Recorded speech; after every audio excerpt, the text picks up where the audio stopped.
Assalamualaikum warahmatullahi wabarakatuh. Oke, balik lagi di channel Markas Pinjol teman-teman ya. Kembali di video ini saya ingin menginformasikan lagi karena banyak teman-teman yang masih belum paham ya. Jadi banyak sekali teman-teman yang bertanya, Bang, kalau kita telat bayar ataupun gagal bayar aplikasi EasyCash, apakah telepon perusahaan? Bang, aplikasi EasyCash kalau kita gagal bayar apakah ada DC lapangan yang datang ke rumah ataupun ke tempat kerja? Jadi di video ini saya akan berbagi sesuai pengalaman ya tentang gagal bayar di aplikasi EasyCash teman-teman ya.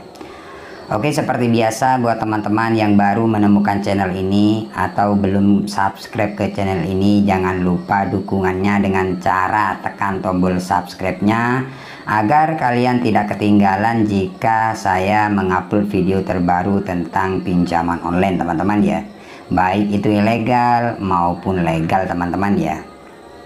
Oke, tanpa lama-lama langsung saja kita bahas teman-teman ya.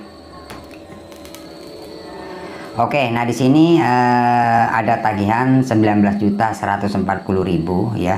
Untuk aplikasi ini sering saya bikin konten ya, perlunya saya memberi semangat buat teman-teman yang tidak mampu bayar ataupun memang ya tidak ada dana untuk pelunasan ya.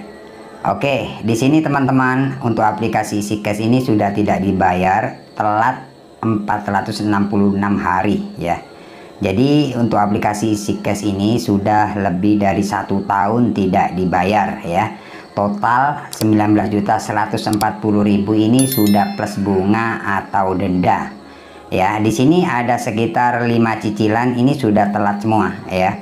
Total keseluruhannya 19.140.000 plus bunga ya. Jadi ini sudah stop di 19 juta. Oke, di sini saya akan menjawab pertanyaan dari teman-teman. Bang, kalau kita telat bayar ataupun gagal bayar, apakah aplikasi ini menelpon ke perusahaan atau ke tempat kerja?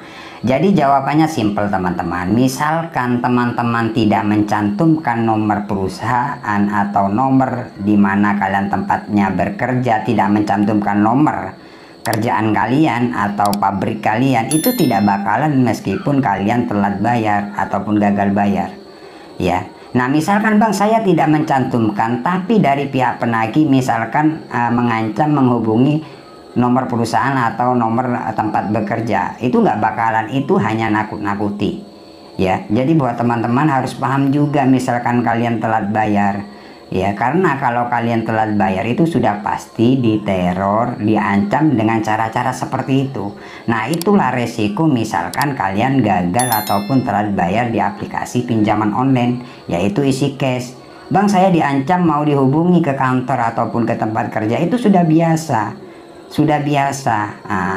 Apakah benar Bang dia akan menelpon atau menghubungi perusahaan saya? Lah, jawabannya tergantung kalian. Kalau kalian mencantumkan itu sudah pasti dihubungi, tapi misalkan teman-teman tidak mencantumkan itu tidak bakalan ya.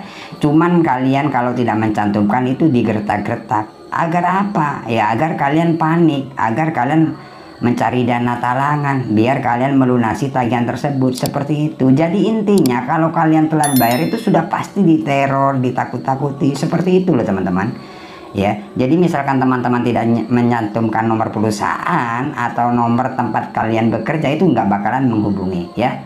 Jadi seperti itu teman-teman ya.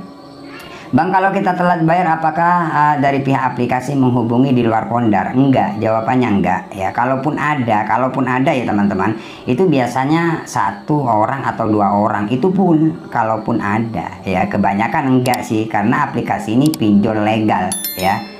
Kalaupun ada itu mungkin ya 1 orang menghubungi di luar pondar ataupun 2 orang, tidak banyak, tidak keseluruhan kontak akan dihubungi. Seperti itu teman-teman ya untuk resiko telat bayar ataupun gagal bayar di aplikasi EasyCash. Oke, sudah jelas teman-teman. Kemudian untuk DC lapangan teman-teman ya. Nah ini yang paling penting juga sih. Untuk DC lapangan untuk tagihan 19 juta sejauh ini, sejauh keterlambatan 1 tahun lebih, sejauh ini masih belum ada yang namanya DC datang ke rumah ataupun ke tempat kerja, masih belum. Tapi saya sudah dapat WA kayak gini, Bang, katanya besok mau datang ke tempat kerja atau ke rumah kayak gitu, misalkan teman-teman telat bayar. Ya itu hanya nakut-nakuti aja, sebenarnya enggak ya. Karena waktu itu memang sering dapat WA kayak gitu, tapi nyatanya sampai sekarang nggak ada yang namanya DC datang ke rumah ataupun ke tempat kerja.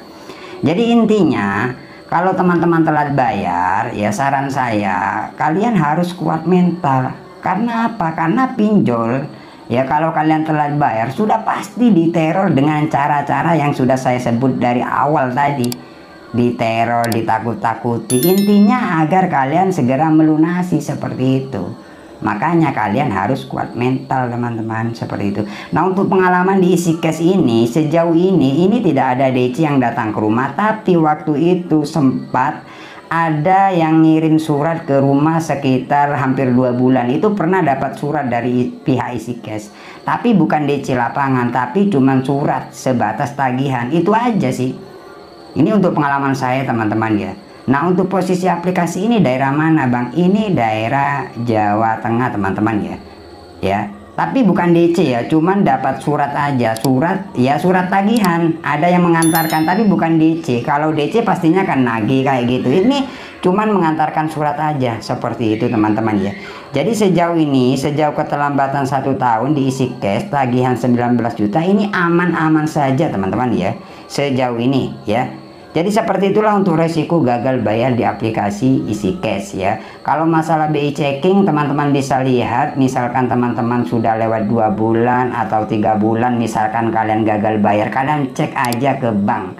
Di situ akan kelihatan kalau kalian kena BI checking atau blacklist data kalian, seperti itu. Kalau saya pribadi nggak pernah cek ya untuk aplikasi EasyCash ya. Untuk pengalaman saya, kalau kalian gagal bayar di pinjol legal, biasanya memang ada BI checking atau blacklist, itu seperti itu. Ya, jadi biar teman-teman nggak penasaran, misalkan kalian sudah lewat 2 bulan atau 3 bulan atau 4 bulan, kalian bisa cek aja ke bank ya. Nah, misalkan kalian cek ke bank, nanti kalian kelihatan kalau kalian data kalian kena BI checking atau blacklist, seperti itu teman-teman ya. Jadi seperti itulah untuk resiko gagal bayar di aplikasi EasyCash. Nah di tahun 2024 ini untuk aplikasi EasyCash saya masih belum dapat informasi kalau aplikasi ini ada DC lapangannya teman-teman ya. Jadi buat teman-teman pantau terus video-video saya, channel saya, biar kalian tidak ketinggalan info terbaru ya tentang gagal bayar pinjaman online, baik itu ilegal maupun legal teman-teman ya. Oke, terima kasih. Semoga video ini bermanfaat. Tunggu video-video selanjutnya dari channel Markas Pinjol. Saya akhiri untuk video kali ini. Assalamualaikum warahmatullahi wabarakatuh.